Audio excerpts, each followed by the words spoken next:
Welcome to our today's webinar. I'm Aleksandra, Experience Marketing Lead here at Pixelz, and I will be your host for today. Thank you so much for joining, and thank you so much for being interested in learning more from Blake Sinclair. Let me tell you the story. I was really chasing Blake to come join us at Flow LA because just looking at the profile and the experience that Blake had, I thought we have to have this person on stage. We have to have him come and join in LA, especially since this is where he's based and where he will be joining us from today. And after meeting him and having all these conversations on the stage and behind the scenes, I really wanted to bring him on a virtual event as well and have his expertise shared with more people around the world. So today we really are going to do an interview style, a Q&A style conversation. So please use the chat and use the Q&A function to submit your questions.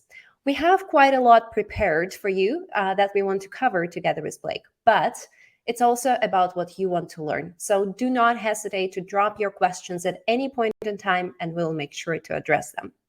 With this, I finish my introductions and I would love to introduce to you Blake Sinclair, Director of Photography at Alo Yoga and Bella and Canvas.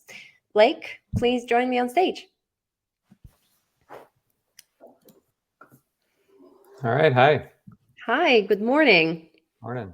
Yeah. Thank you so much for getting up early and making it for our today's webinar and catching all the 3 time zones that we normally try to focus on. Yeah. So Blake, while I did a bit of an introduction, but it was more of my personal story about how I wanted to get you to Flow LA, but I wanted to share a little bit more with everybody who is listening now about your journey in the industry and how did you arrive to the position where you are in right now? So, yeah, I've been all over the industry, whether it was building sets, assisting, digital teching, retouching, kind of managing some workflow operations within some pretty high-end retouching studios. So all of that really just sort of gave me a really overall broad view of kind of a lot of the industry. This is all before e-com. There really wasn't much e-com. There was catalog, but nothing at the scale that we see now.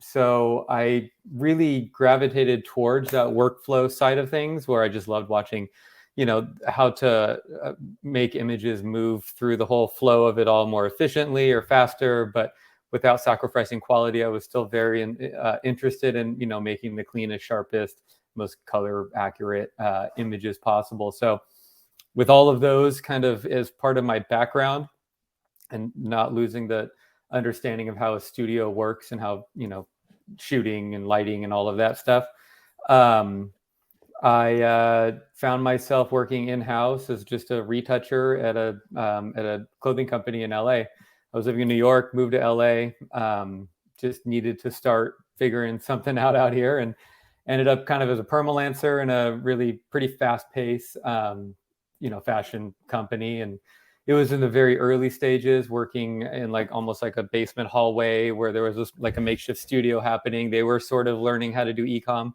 Other companies were sort of starting to figure that out as well, build their e-com studios. So I was there for a little bit and learned a lot about fast retouching, but I always had that in the back of my mind, how to do it really well, how to do it, you know, slow. The past few years have been about, you know, spending, I don't know, a week or two on 1 or 2 images for, you know, magazine covers. Wow. Now I was working on, you know, 30 images in a day.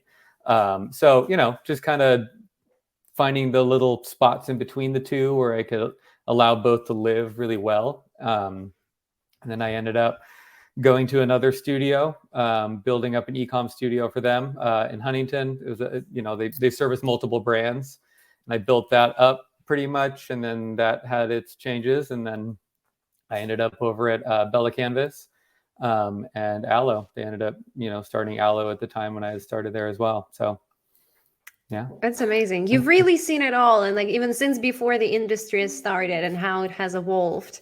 Yeah, that's really incredible. And how does that, maybe all of these experiences and seeing all different sides, from editorial where really this attention to detail and the time matters maybe less, to ecom where it's super fast paced, how does it affect how you approach your current studio setup? Can you take us a little bit behind the scenes and tell a little bit about your team, about the studio, how it all looks like? Sure. Yeah. So I'm a very DIY type of person for everything. I love to just, it's not so much that I love it, but I just do it. Maybe it's a control thing. Maybe it's, things I need to work out. But, a lot of it really comes down to me really enjoying doing the process of just about anything. I love working with my hands, and that ended up kind of transferring over into retouching. And even as a first assistant, when I was being first assistant or I was a digital tech, I still really love to get my hands dirty. I love to be a part of a lot of it. And I like to, stay really connected with the whole process of it all.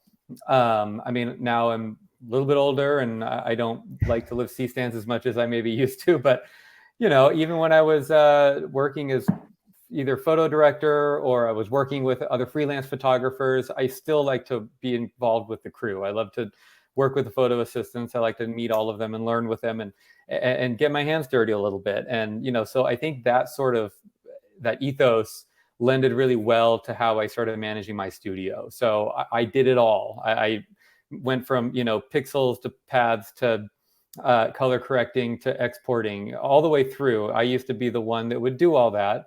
And then as the workload grows, my bandwidth had to grow as well. So I eventually learned how to, either educate or get people that would work into different pieces of that puzzle and sort of, orchestrate the whole thing around. So now I've got a whole team. I have 2 full-time retouchers that work under me, and they, at this point, have pretty much transitioned almost all the way over into project management, whether it's asset management or, actually managing the project. So, communication has always been a huge, big part of, of this industry, especially in an e-com studio. I think at one point working as a retoucher, you can obviously, live in a little dark room and just sort of do your thing and polish pixels and, do your thing, and not communicate it a ton. You get the edits, you do the work, and then you send it back. But I think in a corporate structure and e-com, especially in anything where it's a high volume, you deal with a lot of different people, and you're going to deal with people that come from different backgrounds, different education. They use different vocabulary as well. So, here I basically had to meet all the different people in all the different departments and really give them a good understanding of what we do, what we're capable of, so we can meet expectations. And then, so I've got the 2 people in-house. They, have learned how to manage and deal with a lot of those people. And then I have upwards of 6 to 10 freelancers that work outside of here. Some of them have worked with me in-house a little bit as like a permalance type deal before COVID. But then even before COVID even hit, I was already starting to sort of transition these people to be able to work remotely. Because if I can get them to work within our system remotely, if we could figure out a system, scaling is endless. I could go as big or as small as we need to. But, I vet my people very, very tightly. The people that I work with are the same. I'm very, very apprehensive to just grab anybody that'll understand Photoshop. I really like to put people through the paces. It's mostly just that DIY mentality that I have, because if I'm going to have someone do it and I could do it better, I'm just going to do it myself. So I like to make sure that people really get it and really understand it. And I think that's a really, really important part, because a lot of people think you can just chuck the stuff out and hope it comes back the best. And a lot of times, if you're not understanding of the whole process, it's going to be a problem. Yeah, for sure. That's key about letting it go and letting people do it. But where is the balance between the quality, right, of the work that they will churn out? Because whatever they do, it's the project that needs to be delivered, and your name is also behind it.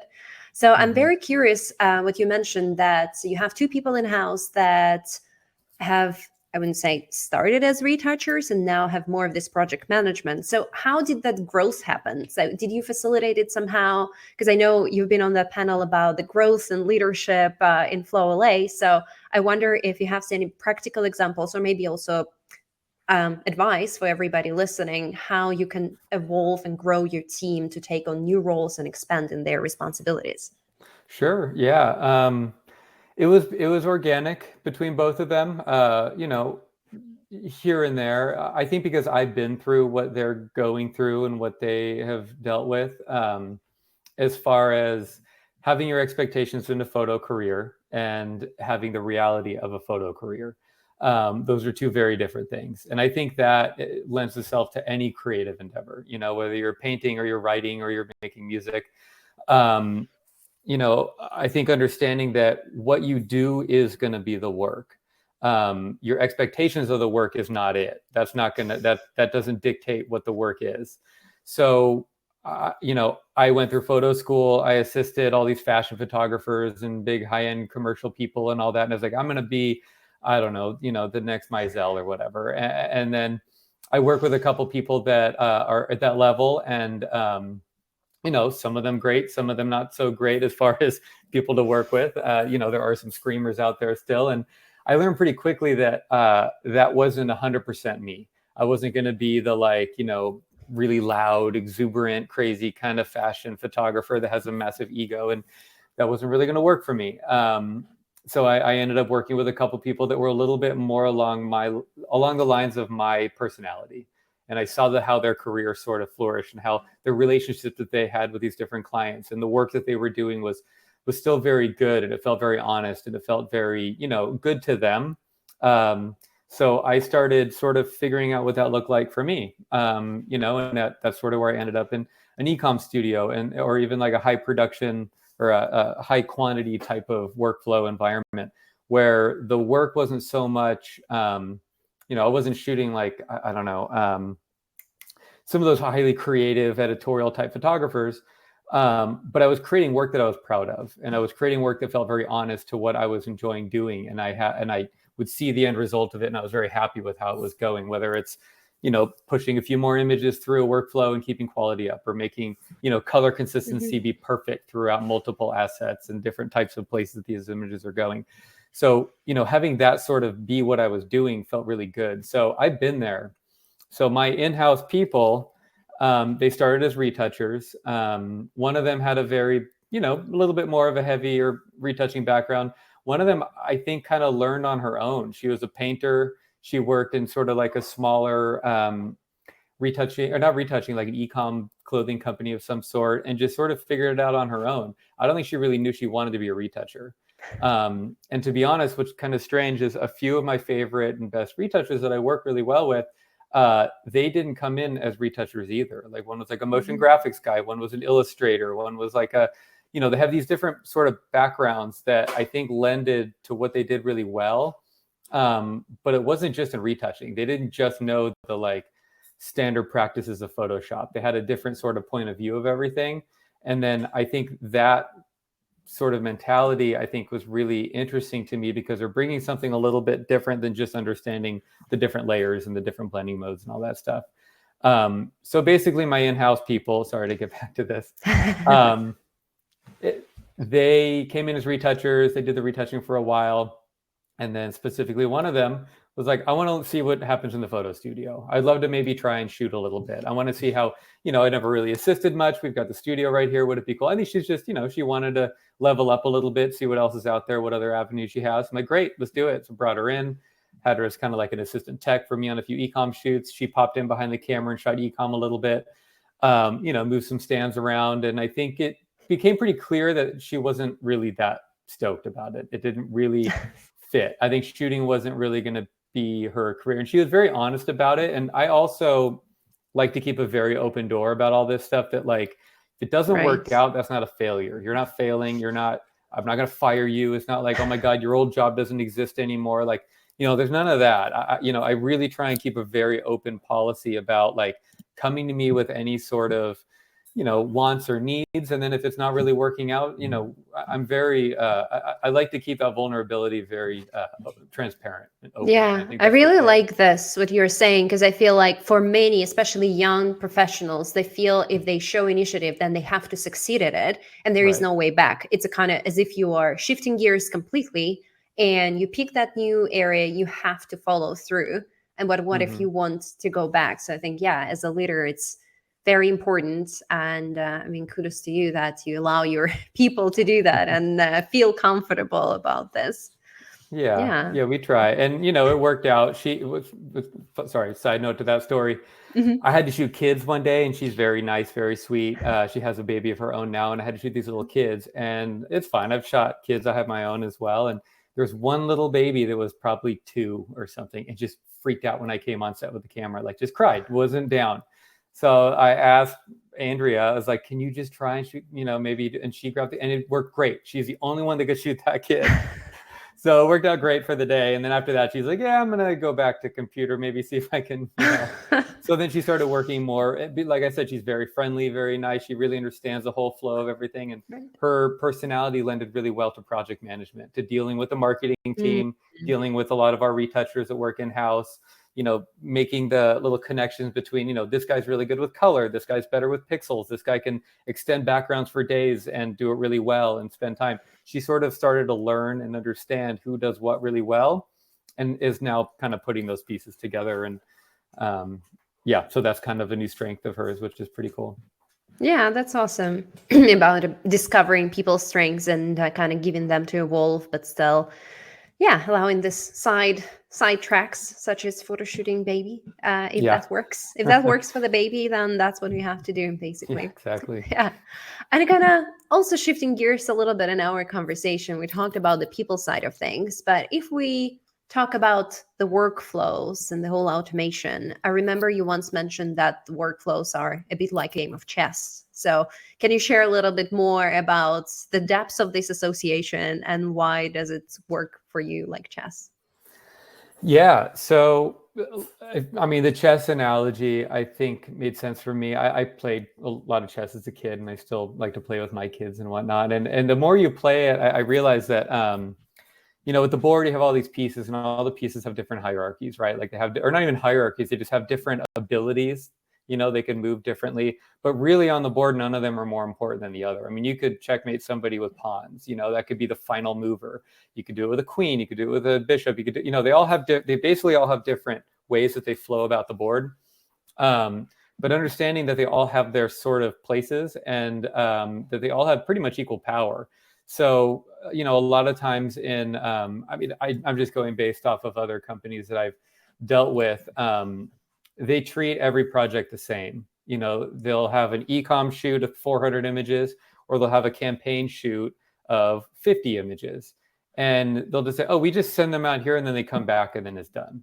And I don't think that fully works every time, because basically the game is different between both of those.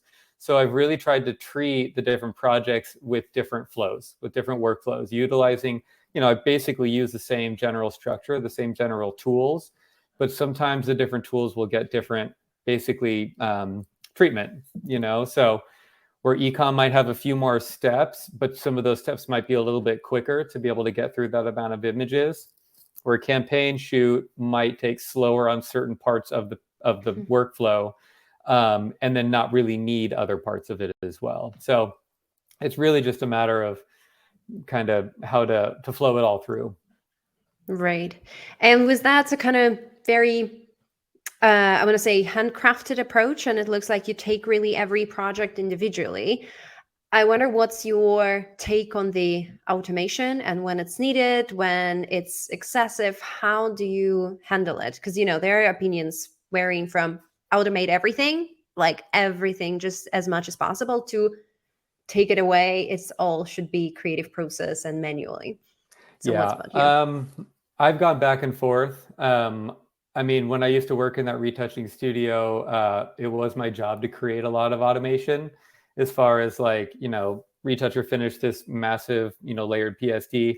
We needed a CMYK file at this, swap, whatever color profile. We needed a flat JPEG, we needed a flat TIFF, so, setting up automation for a lot of that stuff is really, I've been doing that for a long time. So I do have a lot of automation within Photoshop, just actions for, converting paths or setting color things or doing layer structure or even like cleaning up floors and, setting special masks and all of that stuff. So I do believe that there is a lot of power in that kind of automation. And I do it a lot with pretty much every image, whether it's prepping images for my retouchers to kind of take away a lot of their, because I don't want my retouchers to spend all of their time with the more mundane stuff.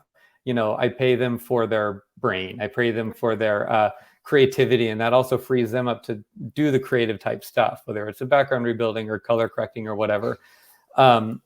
So I do utilize quite a bit of automation for that kind of thing, but it is very project dependent. Even campaign images, which really traditionally and even still gets handled on a very one-on-one type basis, like a image in a location and a model, and it's got hair and it's got clothes and little wrinkles and all that stuff. I imagine there might be a time when there is some sort of machine that can learn how to find that stuff and clear it up on its own. I haven't seen it work 100% yet without it looking very strange or whatever, but I think just keeping it very honest to keeping things very real and looking very accessible and understandable by the general audience. So, I do go both ways when it comes down to that. For the e-com stuff, there is quite a bit of automation. Like I said, background cleanup or, desaturating backgrounds. And I mean, I can set, curve and selective color or, color fill type settings and have it automatically apply based on the color of the garment when it was shot and that kind of thing. So it is doable, but it still maybe gets it about 80% of the way because nothing really shoots that perfect in camera. We're just not quite there. Yeah, for sure. Yeah. But I mean, not have a an open single door tool to it. probably works either for 100%. That's just not, neither humans work for 100%, nor machines can do it all. So in a way, it's about that combination and just balancing it out in the right way, in the right time and place.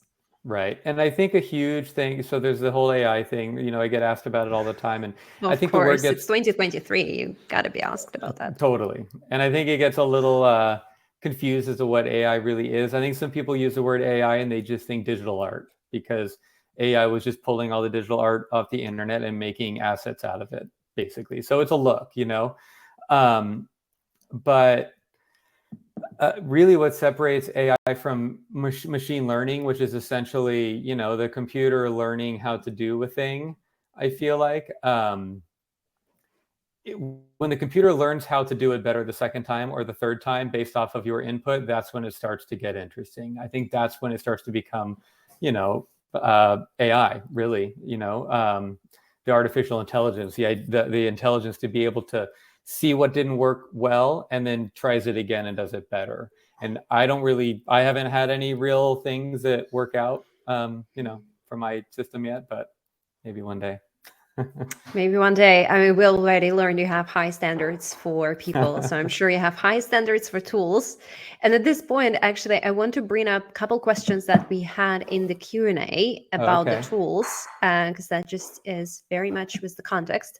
Cool. What tools are you recommend to manage assets and workload across sets and clients? All right, let me just read this again. It's not my morning brain here. What tools do you recommend to manage assets and workload? Across sets. And clients. So we use a pretty solid, just a workflow management company. We use Asana, which I think is, or Asana, I think a lot of people like to call it. We use that for project management. That works across all the different, graphic design, art direction, marketing, merchandising. A lot of them use that to sort of gather their images from the the line sheets. I forget what they call them at this point. But the whole line list. And then they cross-reference what we have shot, or they make shot lists or whatever, but we shoot it. And then we utilize a company called Binder. There are other digital asset management companies. I did look at a few others. They're all essentially the same. I forget why we ended up with Binder, but they've worked out pretty well, for the past few years. They claim they can handle, as much data that we want to throw up there, and we give them a lot. IT gets the bill. I'm going to be honest here. It might not be terribly cheap, but again, it works. I think, to me, in a lot of these things, to align yourself with a company that respects the vision and understands that you're going to maybe have to pony up a little bit of money to be able to avoid a lot of the backpedaling on images. Because if you're working in an asset workflow that is just working with flat JPEGs and plowing, and then like, oh, this one needs to be changed, and then you're recompressing a JPEG 1,000 times, it's just, it hurts my heart to do that, and it's also just not it's not terribly effective. So I utilize Asana, I utilize Binder, obviously Photoshop and Bridge. There are some other, command line type image, processing companies or products that are like open source. It's pretty gnarly. I'm not quite there. I've tried to have ChatGPT write some script for it, and it didn't really get there. I was like, do I really want to learn Python, learn how to script this stuff? It's cool. You can do it. There are people that really understand it, which is pretty insane. But I'm not quite there. Yeah, that's an interesting topic about Python for photo studio managers. That's something new I need to think about. Maybe there will be demand for that. Yeah, that's wild. Amazing. Well, something you've mentioned about being effective, and so overall this efficiency, productivity, ensuring that everything is on point. So do you have any process for auditing your workflows and the processes to find these gaps and some of the issues? Because personally, I know you set the process and then you leave it and you don't review it for a year, and then you realize like, oh my God, why are we doing it this way? Because this is just not really working, but you don't have time to review it. So what about you? How do you approach it? Approach. Approach reviewing the processes and workflows that you have to find gaps and issues. Yeah. So I set bi-monthly, twice a month, I think is what that means. Twice a month check-in with my my in-house team. We just do like a quick, like, what's working, what's not, are you good, are you feeling okay about what we're doing, what could maybe be reworked or whatever. And so we do those are pretty standard. Every season I meet personally with we have like basically the color expert for the design department. She deals with the actual dip labs, and she goes to wherever is making our fabric, and she's very good with that stuff. I work with her, and then I work with somebody in web merchandising, and we do all of our swatches. So for that season, we'll pull up the 8 new colors, a few different fabrications for each color, and at that point we've already shot them, whether it's like an invisible mannequin or some sort of like, basic type of image. And then we go together and we plow through and we look at the things in like a mixed lighting area in our office. And because the most complaints that we get is like, God, I bought this shirt, doesn't look like it was on the website. It's from our employees that work within our big office. So I want to make sure that when they're wearing the clothes in their big office, we made that swatch in that office. So, just trying to like at least have a basic spot that we're, doing all this stuff. So when I do these swatches with them, we do like a quick kind of once over as well. How did last season go? Which colors weren't working well? Do we have a bunch of returns? Like, was there anything that came back? Because, we'll shoot, what does it call it? The early samples, like SMS. And then when production comes around about 6 or 8 months later, sometimes those colors change a little bit. So, making sure that like, if when we got the actual production pieces and they twisted, 8% yellow, do we need to go back and readjust our swatches? Do we need to go back and readjust our assets? And who's going to manage, putting in these tickets to send to my team to be able to do another sweep? So there's, just having this communication with all the different little people within the team is very good. And I think it also comes down to talking to my team as well. And giving them a little heads up that when someone from merchandising or marketing or, the digital team or whatever, when they say, hey, this orange shirt looks a little red, it is a creative process that we do here, and critique comes to our hearts. They're not taking you down as a person, they're just giving edits. So, just trying to like set that expectation that it's okay. They just want it to be a little bit more red. Maybe something happened. Let's talk about it. That doesn't mean that you did it wrong the first time and they're mad, because we have a very, human tendency to take a lot of this stuff personally, especially coming from a creative world. Yeah, of course.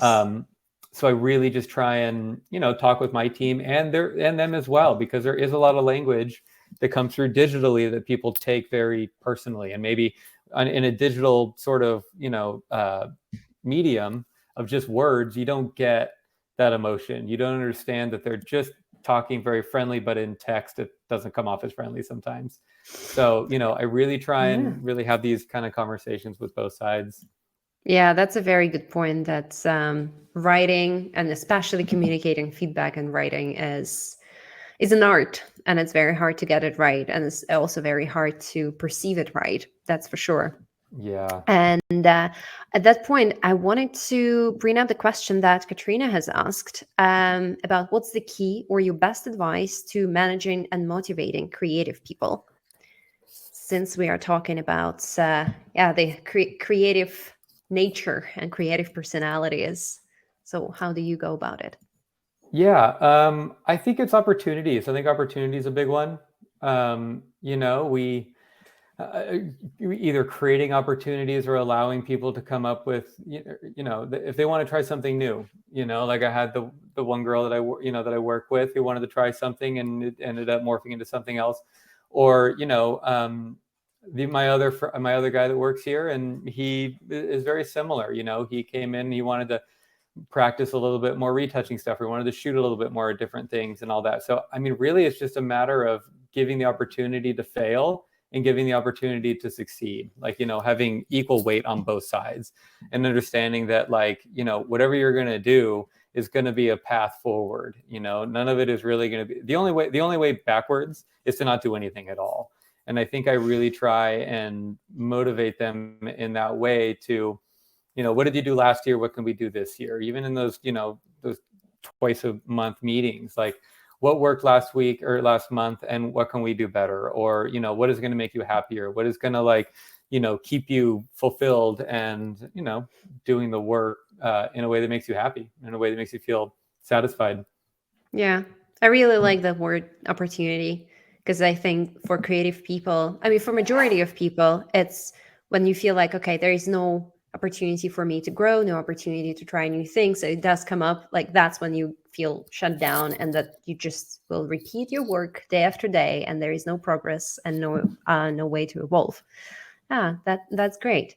And since we're already kind of transitioning into the Q&A, and these questions just do come in natively, please keep submitting them. We have a few more minutes left. Here's one from Natalie on the chat. On average, how long does it take your team to create a collection of e-commerce assets from conception to web-ready imagery? Or is that all POW, and then your lifestyle imagery is considered a campaign? Let's see. So yeah, we have different. I mean, it's funny to say e-com these days, because everything is e-com at this point. Like, our campaign imagery used to live in a lookbook, which would be sent out, but now it doesn't. And e-com also, for most of the brands that I worked with, we were shooting for line guides, which was going out as well. And they would just basically repurpose those images for the website. Now everything is essentially for the website, whether it's, campaign imagery on a big header, digital marketing stuff that goes in an email, which is a little bit more creative in like a studio, or straight up PDP e-com imagery, which is just product detail page, like the stuff that's just white, grayish background, front, side, back, couple details, a little bit of movement maybe. So they're all sort of treated differently, and they all get their different shoots, For the PDP stuff, there really isn't any concepting for that anymore. Basically, we've created a style guide. We've done it. Takes small tweaks here and there based on the type of angles and the type of movement or whatever that we like to do. But lighting is nailed down. That way, season by season, it doesn't change. We just like us to be very consistent. Digital marketing type stuff, which is maybe we'll build a set, whether it's a window room or like a Muslim background or a wall with some, wash on it or something, or in some props. There's a little bit of concepting that goes on behind that with the creative team.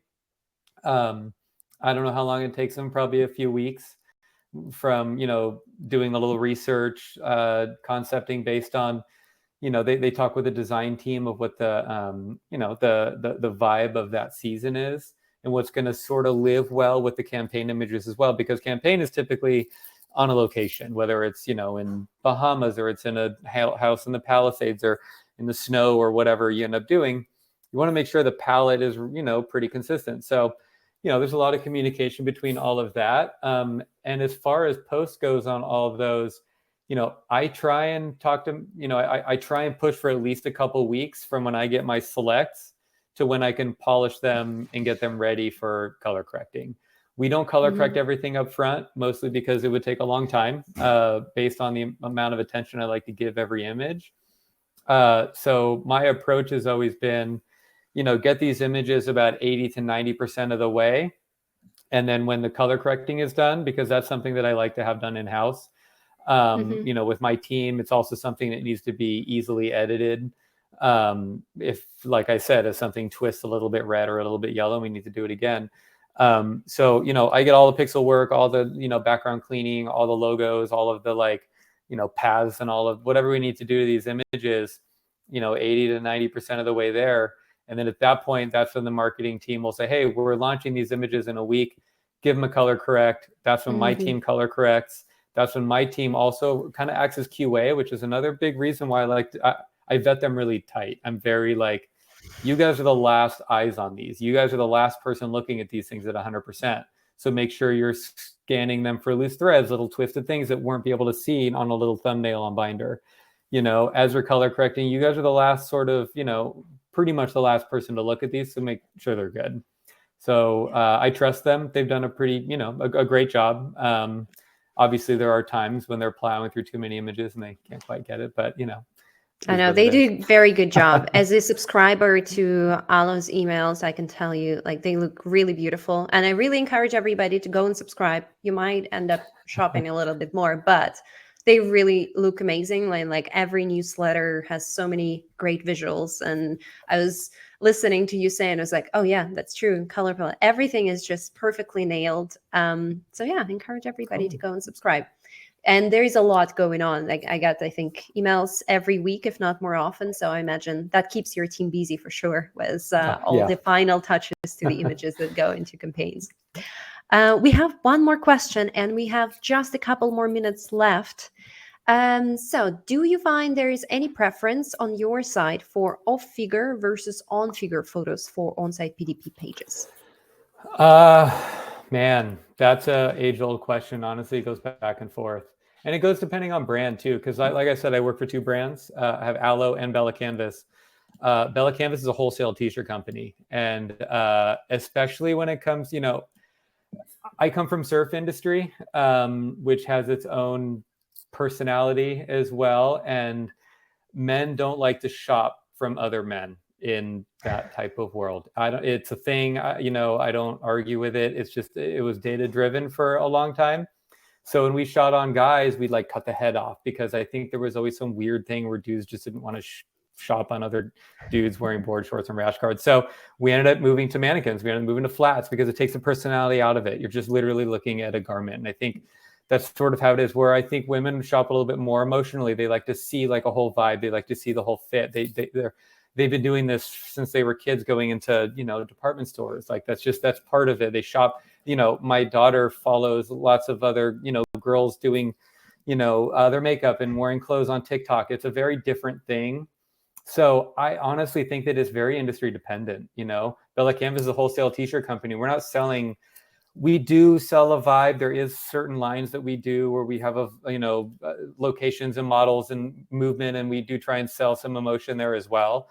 But the bread and butter, the bulk of it is basically mannequins, whether it's on a standing mannequin that we paid for the day or a mannequin that we dressed and, got rid of, a plastic mannequin. So honestly, it's very industry dependent. For Alo, we do invisible mannequins because there is a need for it in advertorial space, especially you know, when it's like, you know, Vogue does top 5 athleisure brands and they stick a little invisible mannequin involved, you know, it's that kind of thing.